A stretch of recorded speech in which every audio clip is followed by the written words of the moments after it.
The Batman comics by Scott Snyder and Greg Capullo are extremely important to me. Without those books, I wouldn't be in the place where I am right now. Reading their first comic together, The Court of Owls, when I was 16 was a major moment for me. It made me realize that I wanted to write comics, and I wanted to be a writer. Before that book, I didn't really have any special affection towards the character of Batman, but as I read more of Snyder and Capullo's run, my love for the character began to bloom. Their Batman series is just so absolutely fantastic. In it, Batman fights guys like the Court of Owls, as I said. He fights the Joker, who has his face cut off by another villain. Batman fights the Red Hood gang and the Riddler and Dr. Death. And he fights the Joker again, because of course he does. And there's a part where Batman dies and he comes back and he fights Mr. Bloom. And on the whole, I think the Snyder-Capullo run of Batman is one of the best comics I have ever read. There seems to be this theme through their run that in the end, good will always triumph. In the comics, Batman is always triumphant, the way that every superhero seems to be. And while I enjoy other Batman comics, this version of Batman is kind of my Batman. So a few years after the end of their initial Batman run, Snyder and Capullo came back for one last run, Batman Last Night on Earth.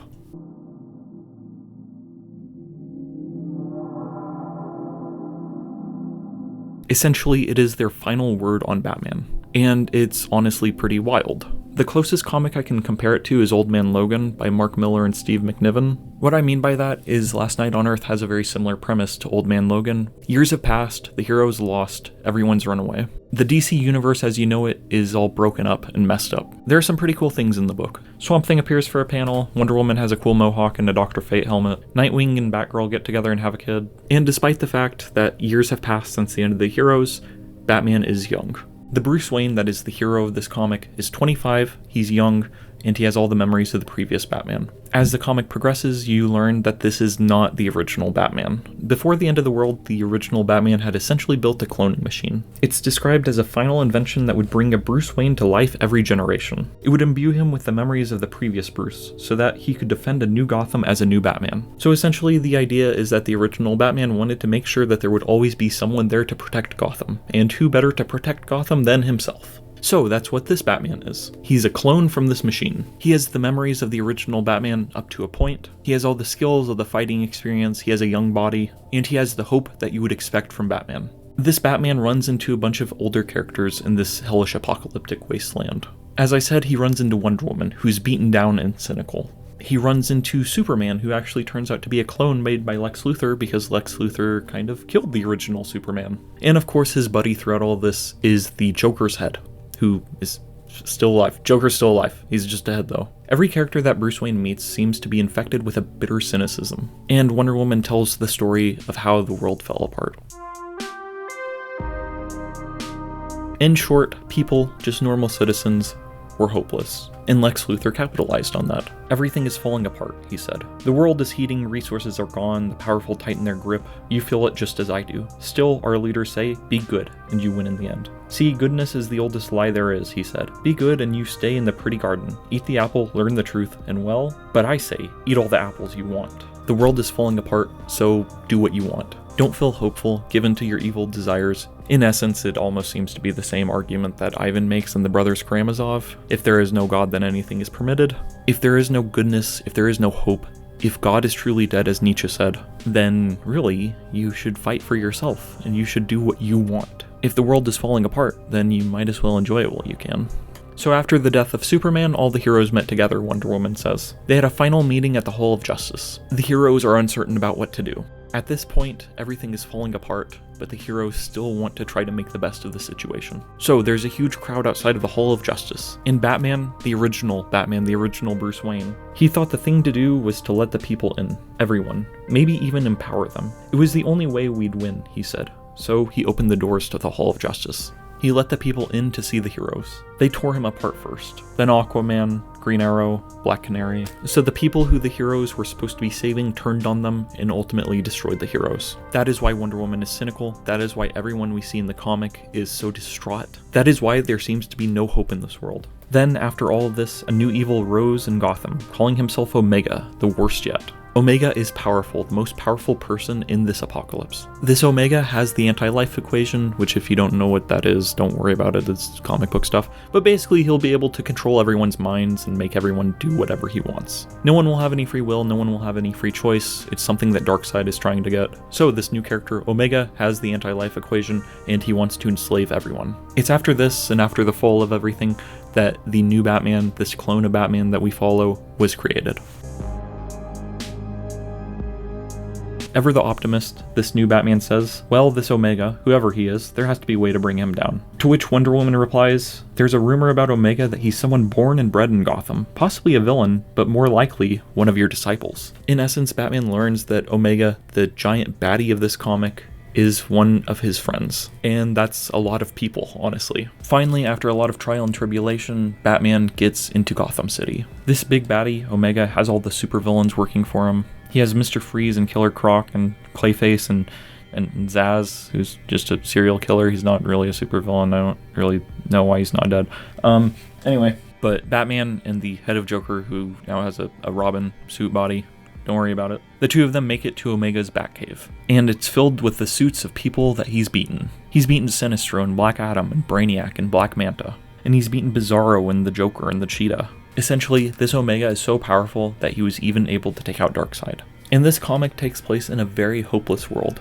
Again, as I keep stressing, this new Batman is hopeful. He's optimistic. He sees the good in people and he sees the good in the world. In this evil Batcave, essentially, the new Bruce Wayne is captured by Omega. Omega puts Bruce Wayne in one of the chairs of the new gods. If you don't know what that is, don't worry about it. Basically, all you need to know is that this chair is going to rewrite the new Bruce Wayne's mind to be a soldier for Omega. Omega starts to beat the crap out of the Joker and almost kills him, and then Omega says, don't feel bad for him, he got to die as he always wanted, fighting Batman. This new Batman replies, Batman, he'd be ashamed of you know that? The real Bruce Wayne, which catches Omega off guard. This clone Batman, this new Bruce Wayne tells Omega, if the real Bruce Wayne was here now, he'd be sickened by you. You're everything he hated. And at that point, Omega takes off his mask and reveals that he is the real Bruce Wayne. The real Bruce Wayne didn't die at the Hall of Justice. Omega tells the new Batman, you know what I haven't forgotten, Bruce? What I can't forget? The cheers as my bones broke, the laughter. I remember a father helping his son to cut pieces off of me. I remember a little girl kneeling near me. I had no tongue, no teeth, but I tried to tell her to go hide. She set me on fire.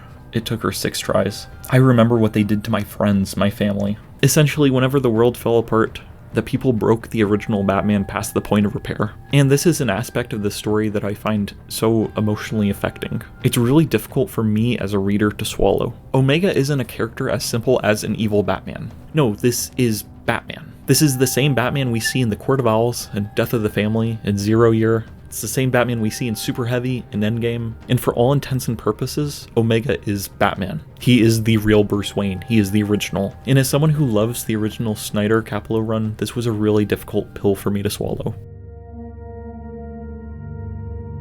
There's a line in a Fall Out Boy song that goes, "Remember me as I was, not as I am." This clone Batman doesn't have the same exact memories that Omega has. He doesn't have the memories of being set on fire by a little girl. He doesn't have the memories of being chopped at by a father and son. He doesn't have the memories of seeing people tear him apart bit by bit like the real Bruce Wayne does. I think this Fall Out Boy line is something that can really be used to sum up this comic. Essentially, the view of Batman this comic presents is that he can become tainted, but given the fact that he made a cloning machine, you can always return to the ideal version of Batman. And in that sense, it's almost like the person doesn't matter. In the end, the new Batman is able to escape from the chair, he's able to fight Omega, and he's able to kill him. The new Batman kills the old Batman.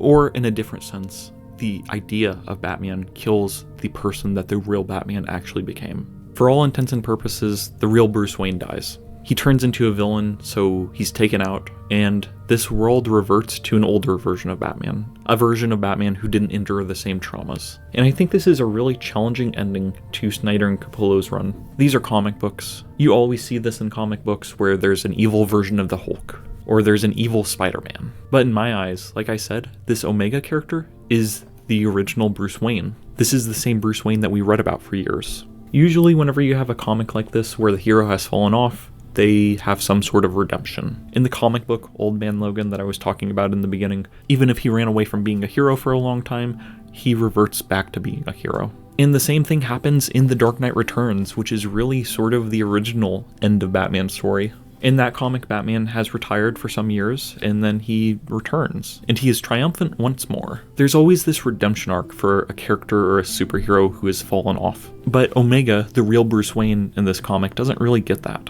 The best we get is that the new Batman, the Batman from the cloning machine, says that by handing over the cloning machine to Alfred, maybe the original Bruce Wayne was opening the door, so to speak. By creating a cloning machine that could give the world a new Batman, Omega was essentially letting his hope through.